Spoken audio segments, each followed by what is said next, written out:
First of all, welcome everybody. My name is Manuel Eisner. I'm the director of the Institute of Criminology, and I have the great pleasure of welcoming you tonight to this seminar series. My apologies for the delay. We have an unexpected difficulty in that the external speaker, Karyn McCluskey, is not here yet. And we are expecting her. We hope that she's going to be with us very soon. We just hope that she's going to be here very soon. I just wanted to say a few words on by way of background of the first of the two speakers. But first, I will talk a little bit about the background of this series. When we were planning for this series of public seminars, when we were planning for the series, we were saying we want to organize this entire series around topics that are related to the new incoming government and the new incoming government's policy priorities.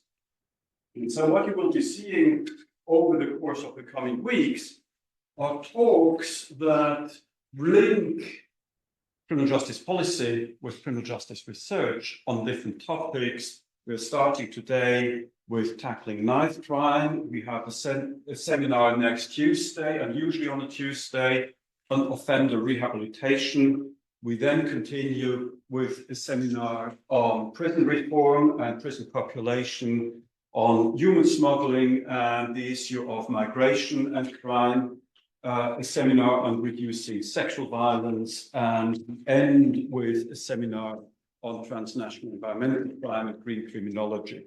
And you can look this up on our website, or you can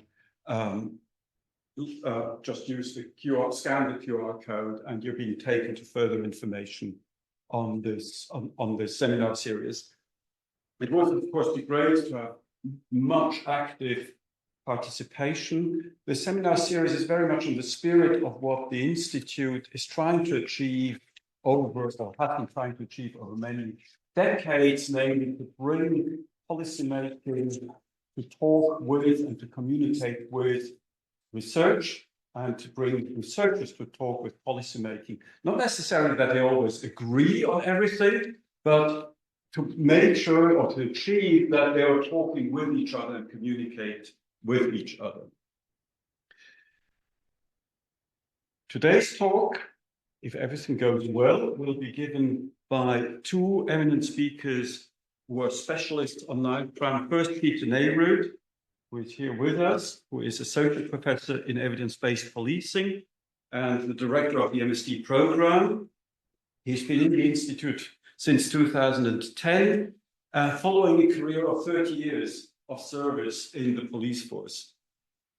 He's been resident scholar of the Jerry Lee Center for Experimental Criminology, managing a number of major research programs, and he's currently running, for instance, a series of major research initiatives related to terrorism and terrorism prevention.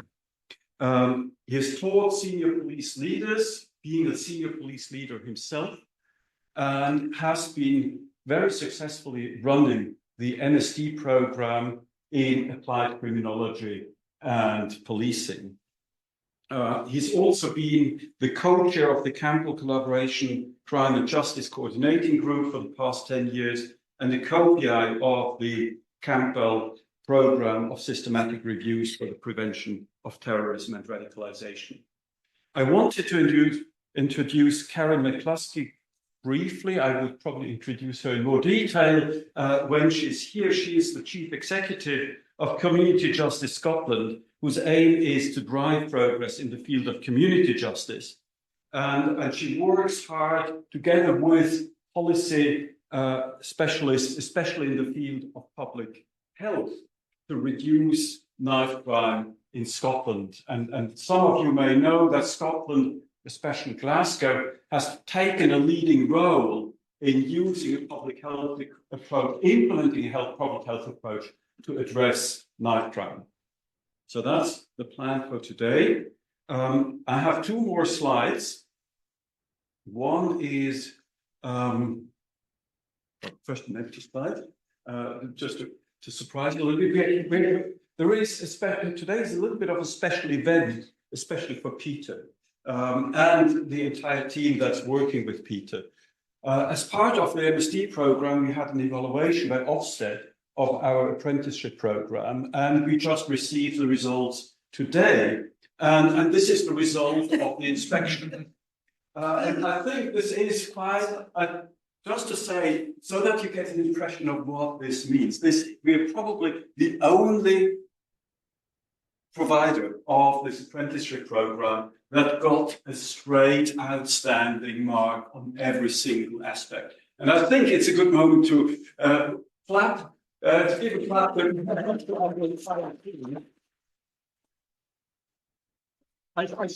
wanted to mention here that, of course, in addition to the academic team, the administrative team that is behind this program played an absolutely important role. I want to finish here with asking questions.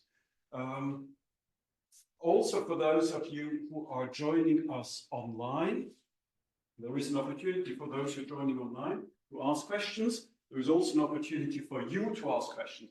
Now, my signal processing capacity is quite limited, and so the idea is that both you who are in the room and those who are joining us online would both use Slido to ask questions.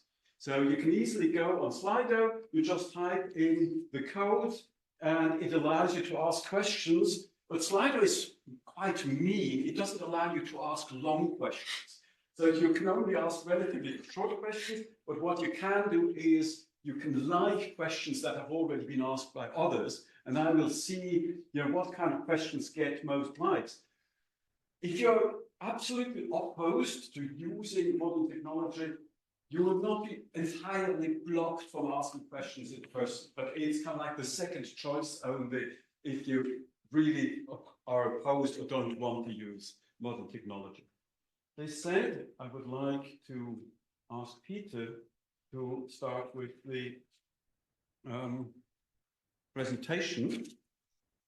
And I just need to... So, welcome. And the plan, which hopefully will come to fruition, is that I was going to start at the, as it were, the front end of the problem and deal with policing, because what Karyn's work has been about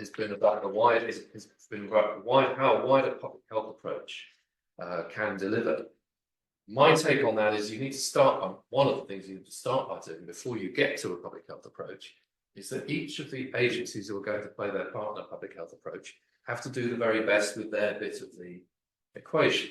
And it makes sense to me to put the hat on of being a senior police officer. So this is a kind of hybrid presentation. I'm viewing this effectively as if I was presented with the problem, and I actually was, because the first day, literally the first day I was a chief, I got summoned to the bunker at Whitehall to a meeting with it wasn't a meeting with the Prime Minister. The Prime Minister had summoned us, 10 forces, together with his cabinet, which was quite a daunting exercise. So you just envisage, I'm sat in this bunker, and it really was a bunker at that stage. It's now got fantastic tech and all the rest of it. It was just a dark place. We were told it was a breakfast meeting. The only problem was the only person who had breakfast was the Prime Minister, because he had 2 croissants and a mug of coffee, and I can remember this very clearly. Thank goodness, Karyn. Oh my goodness, I'm so sorry. Plan is perfect. I am just starting, so you'll hear what I'm doing. Welcome. Relax.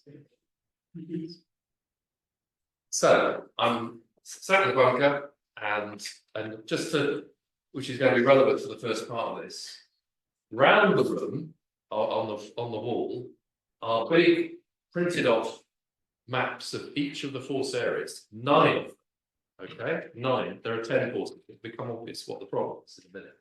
There are 9 forces mapped with beautiful maps of their street crime robbery was the focus, but implicitly knife crime was potentially part of that. 9 maps. So I look around and realise there is one missing. mine. Okay, so I'm the chief constable, brand new, first day, literally my first day in office, and my force has already failed in a meeting with the Prime Minister. And it's failed actually on a really critical component of this, which is the data. It's not a great start. So, first off, the data really matters here because when you read, particularly the media and others, and you hear this term knife crime, there's a whole series of things that you are encompassing with that term, and being precise here really matters. So what are we talking about here? Are we talking about knife homicides or injuries caused by a knife, or a combination of those two? Or we might be. Are we talking about knife-enabled crime, which is a nice way of saying, I draw a knife in order to enable me to rob you? Or are we just just, because just is the wrong word here. There's no justs in this. Are we talking about people who are in possession of knives? And of course, there are knives and knives. There are knives that you might have for any other purpose, but which you might use for an unlawful purpose.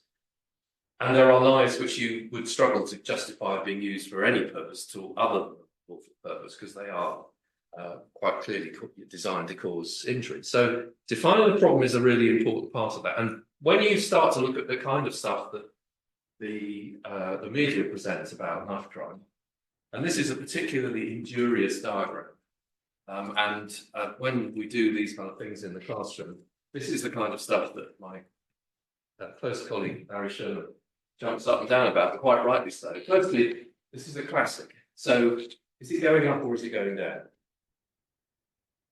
Actually, Well, it looks like it might be going up and down, except of course it's got this riveting dotted line. And the dotted line is the problem with police recorded crime in England and Wales, because that's a little dotted line telling you that about that moment somebody changed the rules about what gets recorded and how it's recorded. So anything to the left-hand side means one thing, and anything to the right-hand side potentially means something quite different.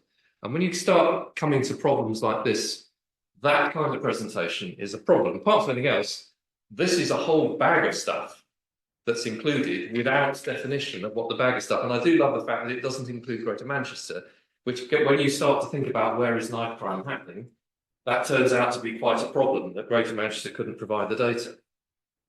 And actually, when you look at the media on knife crime, what you tend to see is narratives, is stories. And when you start to look at those narratives, what you realise very rapidly is that if you look at the work of Martin Innes, these are signal crimes that tell a much bigger story of concern in our society.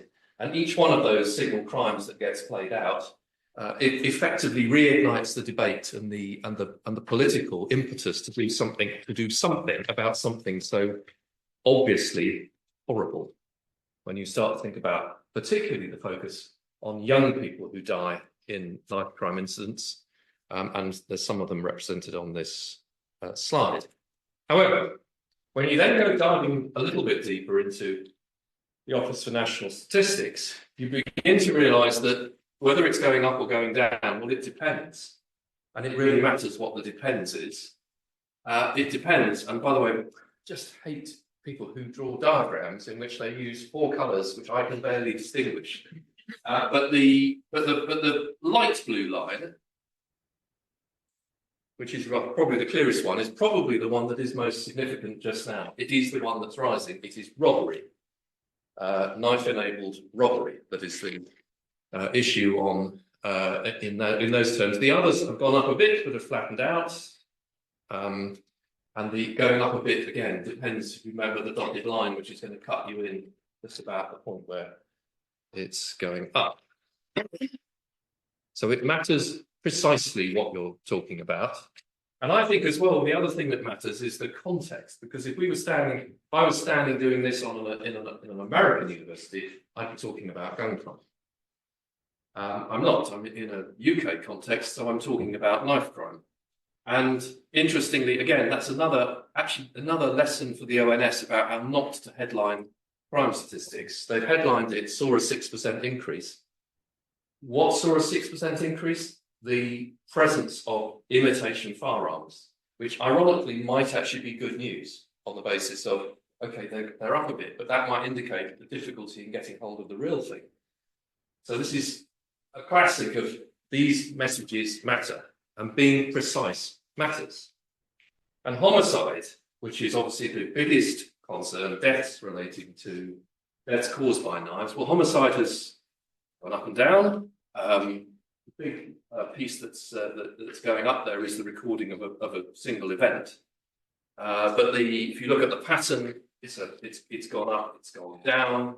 It moves around at a pretty constant level, actually, over the course of a long period of time. But the chart on the right is probably the one that should be quite justifiably focused on, because the percentage of those homicides that result from the use of a knife have gone up very significantly over the course of that period. And within that, the patterns have changed. So there's been a slight fall in the deaths of white victims and a slight rise in the deaths of black victims. But that's across all age ranges. However, behind the figures, the biggest thing, which gets neglected when you start presenting the first table, is knife crime is incredibly concentrated. It doesn't happen everywhere. You might get possession of knife and some knife crime scattered across the country, but in general terms, when you're looking at the significant number of the figures, it's very concentrated. So on the left, you've got the fact that it's concentrated in metropolitan areas, the West Midlands, in a concentration in the Met. And if you look on the right-hand side, which is the Met, within the Met, it's highly concentrated. And that situation becomes even more as you dive in and go down to lower super output area, the smallest units. It gets even more concentrated, and even within those, there's a very small number of lower super. And you have to say that any number of times in the lecture, it drives you mad. Lower super output areas, LSOAs, which account for a significant proportion of the knife crimes. And on the left-hand side, which is a chart done by one of our students, which is the distribution of knife homicides over a long period of time in the Met. The number of lower super output areas that have been the place where knife homicides have happened are a very small number, and they're actually quite concentrated in particular boroughs. And the other thing that John Massey discovered and of course a classic illustration of the complexity of police IT systems, that he had to literally do this by hand, is the strong relationship with wherever you've had a knife-related injury, an event of that nature, your chances of that being followed by a knife-related homicide are significantly enhanced. And again, those are happening in a very concentrated way. And I think I could use the same data and put homicides with guns on in an American context and find something very similar. So, if it is, as Karyn and Sherman has said, a rare but high harm crime, that means for policing, you have to adopt a very targeted approach. General strategies, like for example, we'll stop and search all the way across London, not effective. Because you are not, in most of the places where you might be doing that, you are not going to be having an impact on knife crime and even knife carrying. So general strategies, not the ones you're going to be looking for. And also prediction approaches are going to be tricky to do because you've got low numbers and a difficulty in you can predict places where something is much more likely to happen. But even at that stage, you've got a very significant potential for a high level of false positives. And quite often we talk about knife crime as an epidemic. The map on the right is a very, very famous map. It's a modern interpretation of it, actually, because the dots are not the original dots that put on it, but that is Snow's map of the cholera epidemic, in which he mapped the epidemic. And when we use the metaphor of health for the distribution and the way that knife crime is caused and the events that cause it, I think we get ourselves into difficulty. We don't get ourselves into difficulty when we start to use the type of approaches that Karyn's talking about, which are public health model approaches of taking the contribution that all the agencies can take and apply to it. But just being simplistic about, well, it's spreading like a disease, that was moved by water. Knife crime is not moved by a single agent. There's a multiplicity of risk factors that go into play. And I'm going to just briefly run through, if the police are going to focus on this, they need to think about place, they need to think about offenders, they need to think about victims, and they need to think about opportunities in order to be able to tackle the problem. And I've spent a long time this week on Teams with colleagues from the Home Office talking about the hotspot strategy in the Home Office. And the key to that is you cannot adopt a hotspot strategy if you're tackling this problem, which is applied across the whole country. You have to be selective. It's tricky to do in policing because everybody wants a bit of jam, and you can't do that. If you're going to be effective, the jam has to be put on in a very small dollop. And I do not wish to pursue jam metaphors any further. I'll be getting myself into all sorts of trouble, and particularly given that my wife comes from Devon, all sorts of trouble about the order of the clotted cream and the jam and everything else, and I don't want to go there. However, controversial subjects like the application stop and search, doing that in a very tightly controlled way within tightly controlled areas and in a way in which you project quite clearly why you're doing it. So the lessons that have been learned from the most recent randomized control trials on stop and search, where you combine the education in procedural justice with the carrying out of the preventive work, that kind of model really matters, because if you don't, you get a backfire which is seriously problematic in people telling you about the problem. So for policing needs to be careful. And the other one, which is a peculiarity, because I actually wrote this section, section 60, which is the power to do stop and search in a specific area on the basis of a prediction of a risk of an event, of a violent event happening, and to be able to do it with suspicion of stop and search in that area. When we came to look at the section 60, which has been vastly understudied since it was put in place, but it's been seen as a very problematic power, the most problematic thing about it was the police didn't actually use it. They put the power into play and then they didn't do the stop and search. Now, if you want to take a controversial power, you actually have to use it, and you have to be tracking that very carefully for it to, for the power to be in place. And then alongside that, you would expect to see, given that the research is very strongly in favour of the outcome and input of this, combining any of those two hotspot approaches with a careful and thoughtful problem-oriented approach to why is it that these places are accounting for such a significant proportion of what is it that is driving the underlying problem. Now, one of the ones that we tried on that in the street crime initiative was we had a big push on the policing of schools, and I've been the chair of the Crime and Justice piece of Campbell, and one of the pieces I wanted to know the answer to was, well, what does the collective research across the last 30 or 40 years tell us about whether school-based law enforcement, which many of the studies here are US studies, but there are quite a few UK ones as well, does that work? And the answer is not if you think that what you're doing is policing inside the school. The impact is quite a significant potential for backfire. This requires careful and thoughtful approach. If you, on the other hand, think that the approach ought to be knife crime education programs, Hannah Gaffney's review suggests it might be promising, but it should again be not treated as a wash to be washed across a whole area. It needs to be done in a very focused way. And one of the things that comes across in the research very strongly is just how well the kids, and if we're focusing particularly on young people here, the kids in an area understand the nature of the problem and know what's going on in those terms. They might not know everything, and some of them probably know stuff, don't know, or get stuff that is misinformation. But in fact, the research suggested that you need to have an education program which is incredibly well informed in order for it to be effective, not just a one design program which you wash across the whole country. And then we've got if you're trying to deal with the offender side of it, you just ought to note that the criminal justice system in England and Wales is not working terribly well at the moment, Minister. In fact, it's in a crisis I don't think I've seen in my 45-year-long career involved with criminal justice. and Moira Wallace is in the audience, and you were head of the Office of Criminal Justice Reform at one point. It's worse than it ever was, then you were in charge of that area.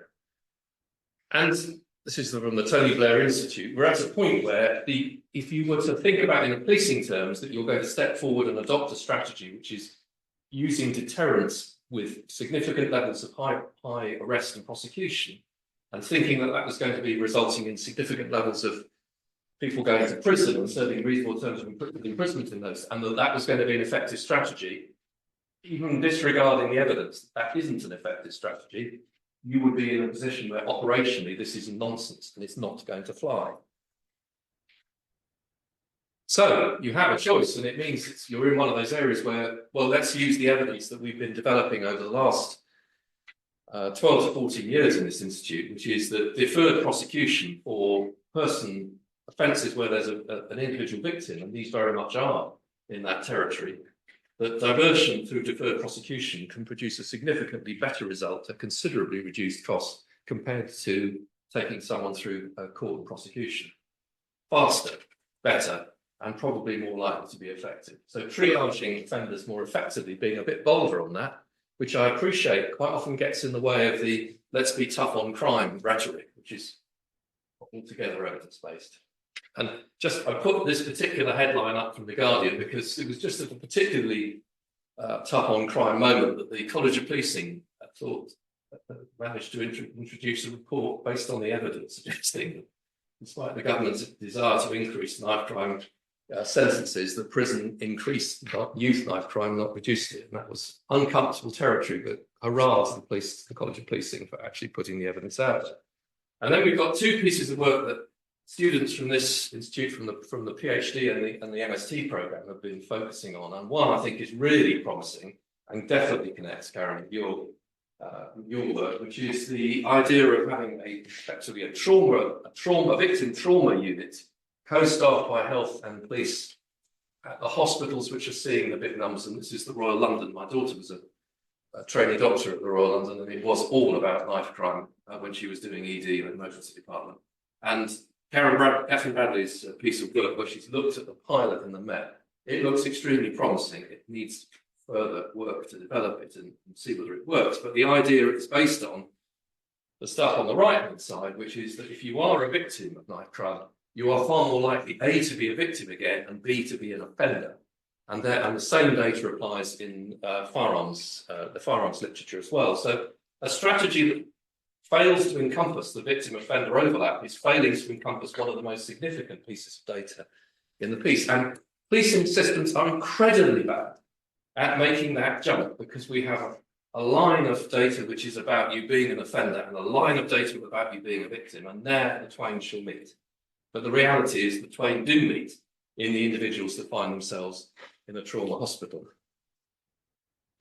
And then if you're thinking about, and the government is certainly thinking about, various approaches to trying to reduce the opportunity, well, as Gaffney said, don't prioritise knife surrender schemes to reduce violence, which is a nice way of saying they really don't work.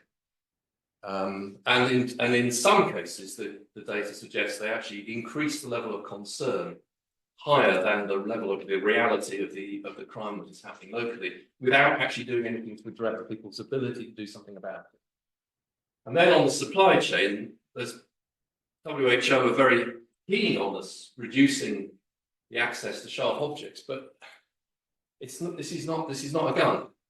We all need knives. I mean, a lot of you are going home after this and will prepare a meal using a knife, and you're not very attracted to the idea of one which has got a blunt end on it.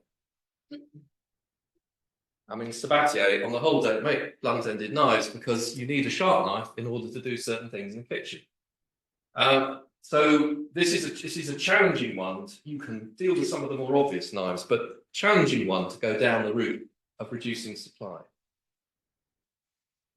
And that takes me to the final slide, which is what really starts to get problematic is when we start to measure things just using one of the metrics.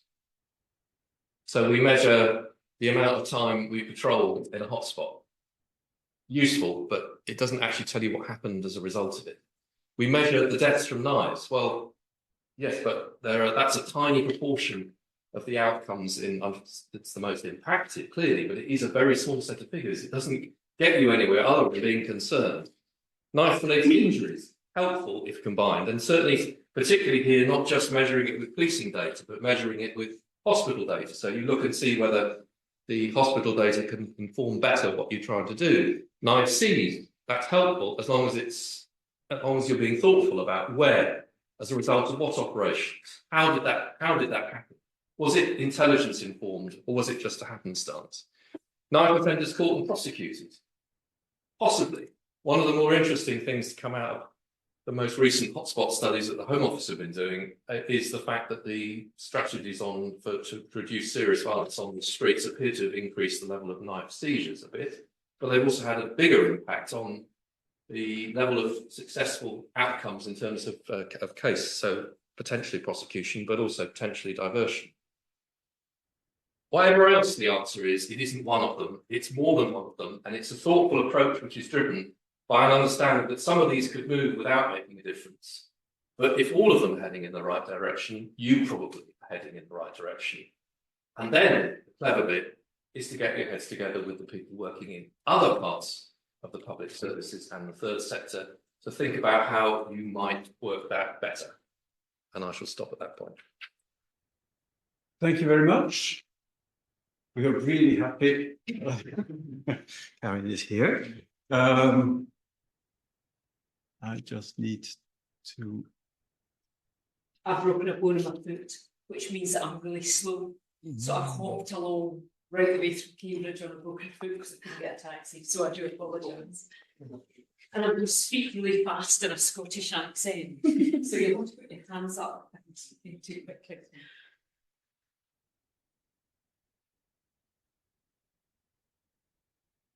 So listen, I have a few pictures in here. You can turn your eyes away, but I just think it's quite interesting. I'm going to speak about Scotland. All my people who offend white, because people like to make it an issue of race. And I think when I'm speaking, I'm saying, well, mine's are the young men that I catch and I deal with are white. So it's not just a women issue, regardless of how the media would like to portray it. So I could have called this. Karyn, Or do you want to introduce me? Or you just. Feel free to carry on. I just wanted to say to everybody, the number for Slido has disappeared, of course. I will write it on the whiteboard. And so if you have questions as Karyn goes along, it's fantastic to have you here. Thank you. It's lovely to be here. So I could have called this talk anything. I could have called it so many reports, so little change. Why are all these young men in court? I've done this for a long time. I mean, I actually was smiling. Peter was putting up his slides. I'm doing criminology. You should love this. It is the most interesting and impactful thing that you can study, and you can make such a big difference. I've got lots of things wrong, so I'm going to give you a bit of a canter through what I've been doing for the last 20 years, trying to change this. I'm going to give you some stats, tell you where I've failed. I have failed spectacularly at things. If you can catch me later, I'll tell you when I put a laser on top of a CCTV camera, trying to put a big dot to try and interrupt people, which did not work well. So, first off, so Scotland's had a long history with violence. This the guy on your left is Silito. He was chief constable between the wars in Scotland. He came to the city of Glasgow and he was tough on crime. He created a group of cops, a group of police officers called the Untouchables. They were the biggest and baddest. And what they decided to do was tackle the razor gangs. We had razor gangs in Glasgow. We had a long history with knives, drunk and a bit angry. And he decided that what he was going to do was he was going to police the razor gangs. So he went out and they had mandatory punishment. So you got an automatic 7 years. He became, when he left, he became the head of MI5. And there was a book written about him. It was called No Mean City, which was about was about the Billies and the Conks, which were the two big gangs at the time. And there was a famous poem said after he'd done all these enforcement. And Skeleton kicked the razor down the stank, which is the drain, and it was the end of the razor guns. It was as untrue then as it is now in terms of change. And if I had a pound for everybody who said, why isn't it carrying knives? Well, I don't really know, because I mean, if I carry a knife, it's different from a gun when I'm, got .22 and I'm shooting. You're actually going to get up close and personal. And we used to dress like, it sounds terrible now, probably get sacked. We used to dress people in scenes of crime suits and give them a blue pen and a red pen, say, right, fight for a minute with pen. And they were always covered in their own pen, because that's how easy it was to get stabbed. So, we've had a long history of violence, and particularly around knives. And people are always saying that it comes from, we've still got huge areas of deprivation in school. It's got better a little bit, but they have persisted. When Peter's talking about hotspots, it is hugely challenging. One of the bits that I did when I was looking at violence, I met a bus driver, and I was speaking to him at a bus stop. I said, what are you doing here? He said, oh, my bus is off the road. I said, why? He said, the seats are all slashed. I said, oh, really? I don't know why somebody raised their hand, but it may well be that they can't hear you online. Oh, you can't hear me. Okay, I shall stand behind here. I'm so. That's all right. If some moving your right is fine. But Okay, I shall just do. fear that. Sorry, Sarah. I can see you raised your hand. So I'd looked at all the bus where the seats had been slashed. We had thousands of seats had been slashed. So we mapped all the bus routes where the back seats were slashed. And we tried to intervene in the buses. So there are still the same areas of deprivation that we've had for a number of years, and it has persisted. And in truth, what Peter was just saying, the complexity overwhelms us.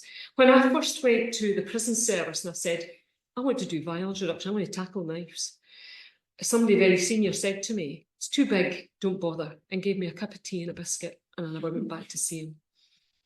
Because you actually have to try and understand what the evidence is, look at the research, and then just go and do it.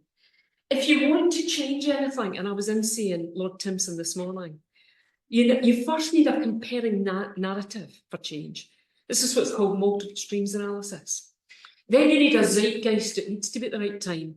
And then you need a ready plan. What are you going to do? And so I'm just going to tell you a little bit about what we did. So, what's killing us in Scotland? This is my favourite slide, because it's not just the weather in Scotland that's killing us, although it feels like it. So this was done by Alistair Leyland, and what he said was, so if you look at that sort of age from sort of 15 up to 35, suicide, which the WHO would say is self-directed violence, drugs, and assault. And then later on, so ischemic heart disease, neoplasms, and chronic liver disease. Let me tell you, I could almost give you a biochemical lecture today very badly, and I would murder biochemistry completely. There is something about living in an area where there's lots of knife and lots of violence and lots of threat that sends you in a state of hyperarousal. You know when you're going to sit your exams or you're about to put in an essay, you know that cortisol that you release? If you release that over decades and decades, it changes you physiologically. Releases C-reactive protein and it lays down fat in your arteries. Of course, you get heart attacks. That's why we die young. Average life expectancy in parts of Scotland and parts of Glasgow is 55. Because we die of chronic stress, living in violence, living in when you've got knife crime and you've got gangs. It is an extraordinary impact. And I worked in hospital, so before I went into policing, I did a degree in nursing. I still love a wound. And I used to hang around emergency rooms. I love this slide. I used to have this picture up in my house. And he's got, only God can judge me over the top of him, which wasn't true. He got 6 years later on. So it wasn't quite true. But you can see he's got lots of knife wounds on his back. Like, these are old knife wounds. He's been stabbed lots of times and he's never, it's not died, obviously. And he's got he thinks he's impervious. This is just This is just it's a way of life. And what we knew was that only 30% of the violence was reported to us, and particularly around knife crime. I used to hang around the emergency rooms, probably a bit like Peter's daughter, and I would stand at the bottom of beds when people would come in with a big knife wound, usually in their buttock, and I would say, "This isn't working out here too well for you, big man. Are you thinking about changing?" And they would be on their phone plotting their revenge. So you know the bit that you just said. That's why we put, I'm going to talk about it later on, but why we put some interventions in, because tit for tat violence, we used to see a murder, and then we used to see a note, and then another murder, and it just, you know, it was like a whole sequence. And then I'm going to show you this. So we have a peculiar thing in Scotland, which is very knife related, which is called the Glasgow smile. It has been around since about 1830s. I don't know if this other picture is going to come up or whether somebody's taking it off. I actually moved this because it's actually, even I was slightly, we actually put a knife up the face. And it's just one of these things. I don't know how it came about. It used to be done in the 1830s and right the way through as Glasgow gangs. We had one every 6 hours, 24 hours a day, 365 days a year in every major hospital. If you have an injury like that, technically you're a victim. Well, what do people think when you see a guy like that with a big slash up his face? They think you're a violent, angry man. My colleagues in the University of Glasgow Department of Medicine have done some work, and what they've found is if you have a scar on your face like this, caused by knives, you'll probably suffer about 60 years worth of deprivation. You'll not get the job you want, the girlfriend you want. Your life will be forever altered. If I go into it, I was in prison last week in Barlinnie, and what you see is young men who've had it young, and it stretches as they've grown older, and it is it's catastrophic. The injury, the young guy who I've sort of hidden in the picture was only 15. I mean, his life is forever changed. So something really unusual about us. And then we had the gangs. So we had around 3,500 young men involved in gangs. Some just on the fringes, some absolutely hardcore. We actually had to come up with an all-knife carrying. This is actually a shrine that was set up after the young man was stabbed. We actually had to come up with a policy called shrine scene management, because they got so big. And all these young guys were there, and they were just thinking about their revenge. And so you have to be really immersed in it. And I mean, I know lots of them. But so we had a sort of multitude of problems. And then we had the nothing works. The United Nations had come out and said that Scotland was the most violent country in Europe, and Glasgow was the most violent city. You can imagine our tourist board was delighted. And the chief constable at the time, who was a fantastic guy called Sir Willie Ray, there was headlines, just like Peter's put up, saying, "What are you doing about knife crime? Get out your bunker, chief constable, and try and tackle this." And then we had this whole narrative of nothing works. All you need to do is just go and jail them, and jail them for a very long time. And of course we knew that didn't work. That's a tough thing in policing.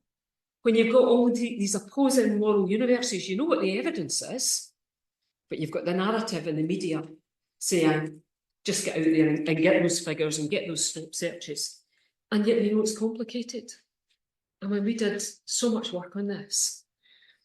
You know, working out what drove them into it, alcohol, substance, aspiration. I mean, you can read it, gang culture. We actually put on Scottishness as well, because that cultural thing around knives was a massive thing. If you think about a Glaswegian person, what do you think about? You think about drunk, angry, you probably think about knives. There is a stereotype that was around. So it was complicated. And here's the thing. After the riots, I showed David Cameron this, because this is the truth of it. We deal with, and Peter and I were in policing, Peter and I were in the same police force at some stage. We deal with guys up here. In truth, every time I go into a prison, and whether you like this or not, there are no excuses for crime, but there's loads of reasons. Their story always starts with, see when I was 5, see when I was 7, see when I was 11. and you need to understand it to try and intervene in it early. So, I always forget to do this. I always forget to tell you where we are now in Scotland. I tell you everything we've done, and I don't tell you any figures. We have 0 under 18s in prison right now, not one. We have only 220 18 to 20-year-olds. I can't tell you how extraordinary that is.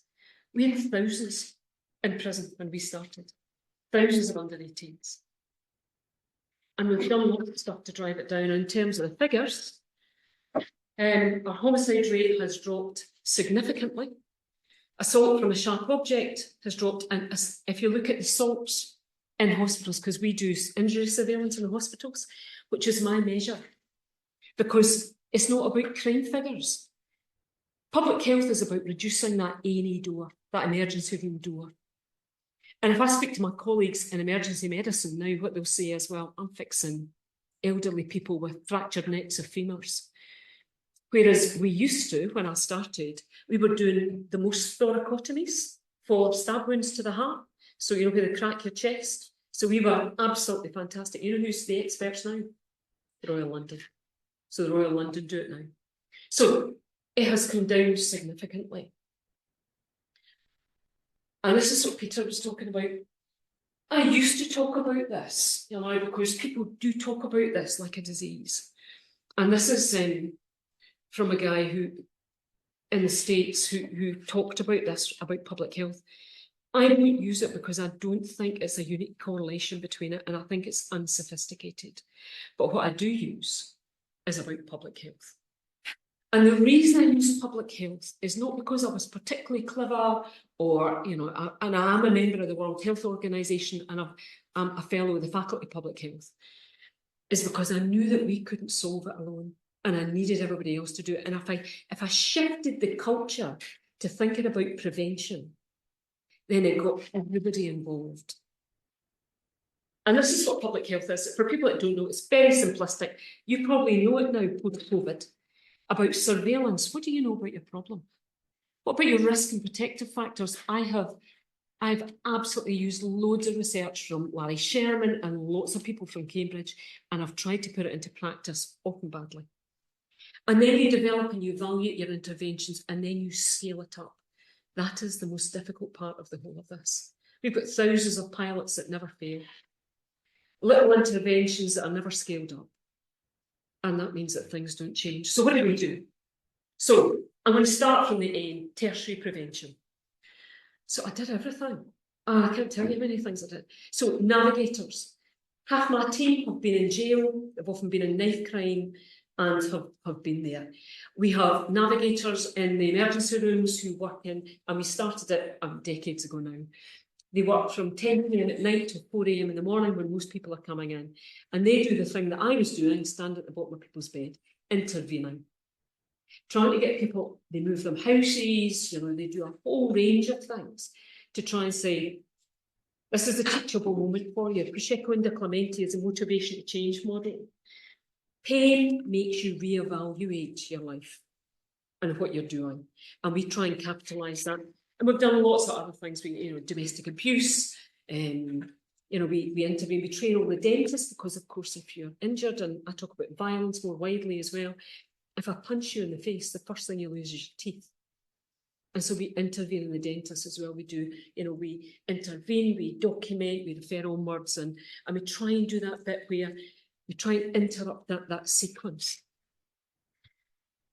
And I intervene with lots of people who have been in knife crime. I am probably relatively well known for doing what was called Boston ceasefire and serve. It came from Boston. Do people know about this? You obviously in criminology. It was done by a guy called David Kennedy, Professor David Kennedy from John Jay. I'd spent some time in Boston and Chicago looking at the gangs, looking at predominantly African American young men, and realised they were pretty much the same as the Glaswegians. And this is what the gang intervention, we called it the Community Initiative to Reduce Violence. You find those at risk of being involved in violence, and it was predominantly knife crime. You hold a call in. We got them all in court. When I first said to the Chief Constable I want to do this, I could see him gripping the table like, you want to do what? You want to get all these gangs in together. We shipped them in for the prisons, got them in a courtroom, flashed their pictures around the room, told them, yeah, now we know where you are. We had all the police there and we said, look, next one you commits a violent offence, I want to take out your whole group, which was a complete lie because most of us were on holiday at that point. We gave them services. We said, you can call us 24 hours a day, 7 days a week, and we will be out. We had a whole group of people there. We had community members who provided ongoing support. And we did have enhanced enforcement, but you needed to use it really infrequently. It was called an all levers approach. I didn't think we'd get anybody, honestly. We were sitting in the room thinking, nobody's going to call us. We were overwhelmed by people who wanted out. Because what you need to understand is we've jailed grandfathers, fathers and sons. I mean, whole families wiped out through either perpetrating offences with knives or indeed victimised. I mean, I know whole families who've been horrifically harmed through knife crime. And so we did that. And so we did this for a number of years. We didn't invite any press in because we wanted it to be an arrangement between us and the people we were meant to be serving in communities. We also do something really different as well because we know it's young people. We sentence completely different under 26. We've actually got sentencing guidelines in Scotland that mean that for under 26 that come in, we sentence them differently because we realise that neurologically, for those under 26 here, it's not that many, your brains don't mature until you're 26. That risk-taking part of the brain, you know, the risk-taking part of your brain that thinks that you can go out in a gang fight on a Friday night and not get injured or killed, that bit's hugely overdeveloped. And the bit that says this might not be a great idea is underdeveloped. So we sentence differently, which is why it's led to the reduction in young people going into prison. And we do secondary prevention. I think I've been most unpopular with teachers over the last 20 years than any other group. I have gone in persistently to say that one more kid you keep in school is one less kid I have in jail. Almost every single person that I've dealt with knife crime has been excluded from school. And I don't know where people think they go when we exclude them.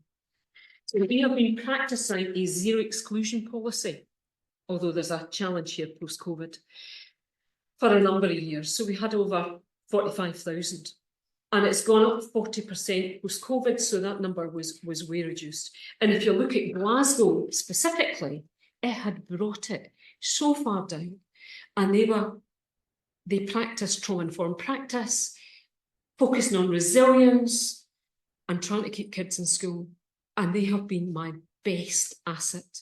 I spoke to 370 of them on Friday saying, you must do it. I know it's difficult.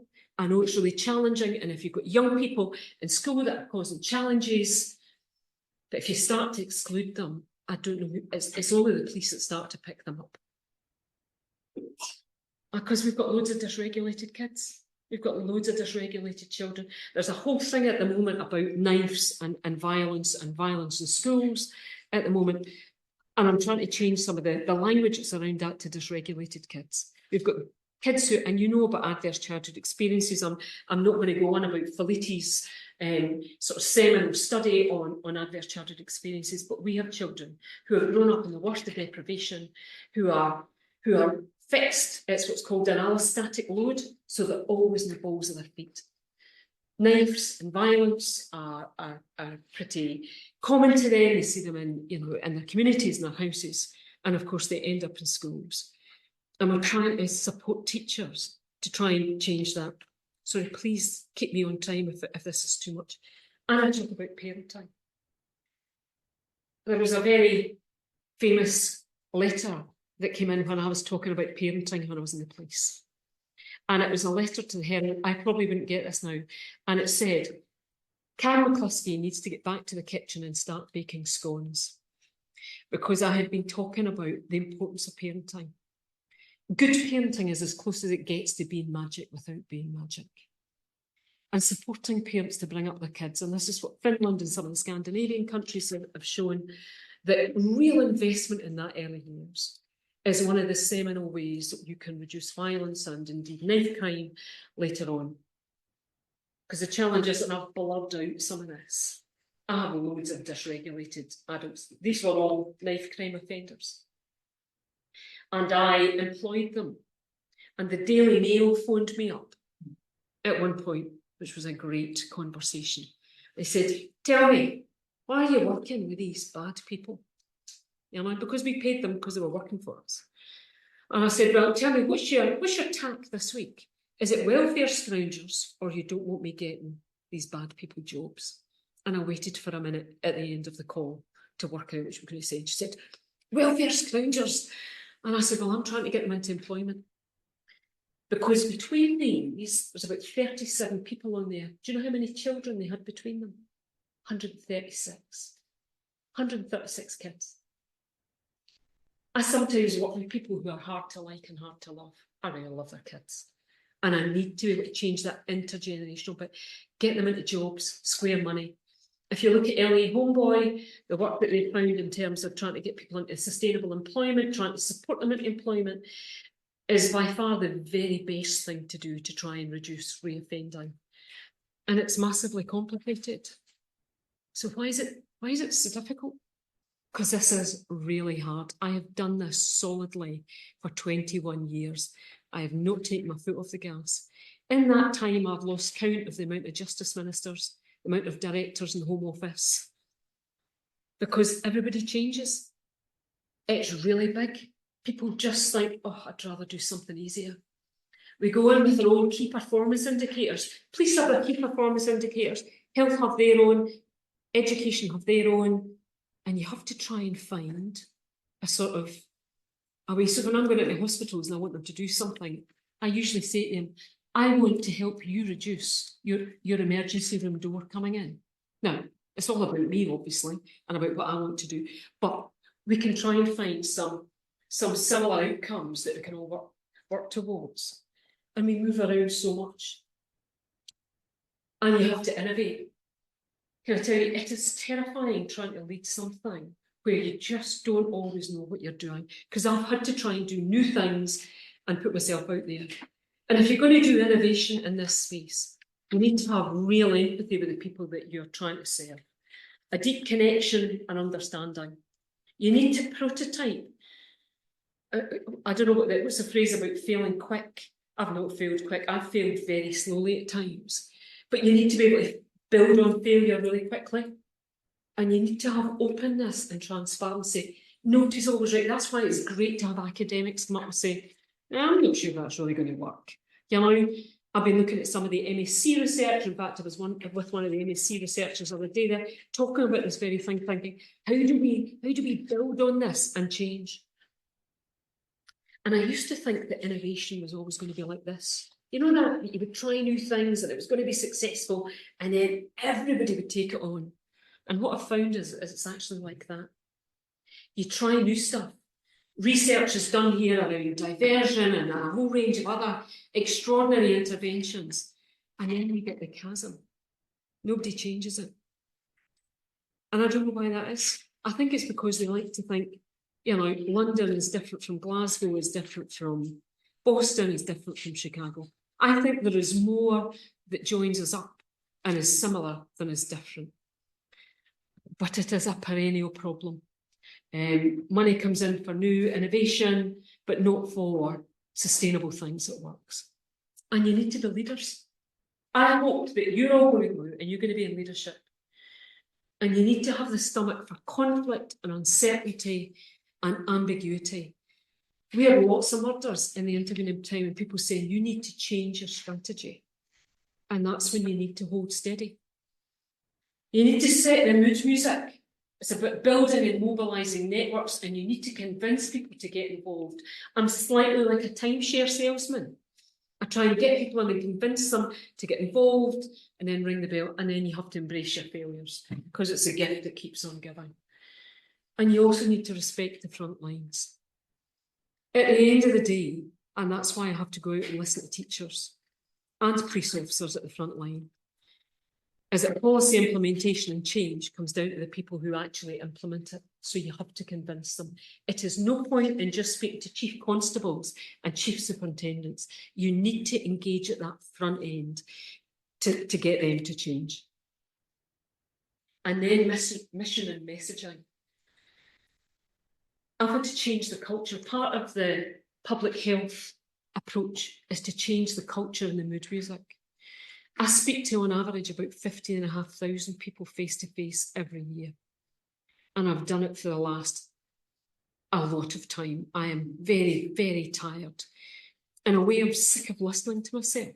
But I have to say it again and again and again, because otherwise people change. And it's amazing how things come back to you. I speak to every editor and I say, I'm not looking for anyone like to, you know, I'm not looking for a cheerleader or anybody else. If I get it wrong, you can hold me to account. But I need you to report authentically and honestly about what's happening. And that is a critical part. And I would love anybody who's doing stuff in criminology to work out how that mission and messaging impacts on trying to change the message. And this is where it comes down to for me, because I'm probably near my end of my time. You first need political will to do this, and attitudinal and ideological readiness to change. Sometimes far more important than actually the concrete means that you choose to do it.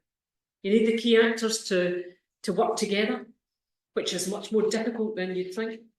You need to change society's view on the nature and causes of violence and knives and the way ahead. Getting the media to retain a sober and reasonable attitude, although I've given up on Twitter. And then you need constructive alternatives. So when we're talking about diversion and lots of things that Peter was talking about, they need to be there, because if not, it's going to be prison. And our prisons are on their knees. You're locked up 23 hours a day. It is a catastrophic example of failed policy and practice. So I'll leave you with this quote, which is not everybody likes this, but it's about gradualism. Everybody wants instantaneous changes, and it's by a guy called Adam Gopnik, who wrote in the New Yorker. Now, Adam quite likes gradualism. I quite like some quick fire stuff. But I really like the last bit. Is that the truth is a series of small actions and events ended up eliminating a problem that seemed to hang over everything. There is no miracle cure, just the intercession of 1,000 small sanities. And in truth, that's what public health is. Somebody phoned me up from a police service recently and said, Karyn, can you just tell me what's the one thing that you did that really worked? I was like, listen, boss, had I known what the one thing was, I'd have done it 20 years ago and ridden off into the sunset. There is no one thing. There is complexity, there is endurance, and there's resilience, and there's a bit of innovation. Is that enough, Peter? Thank you.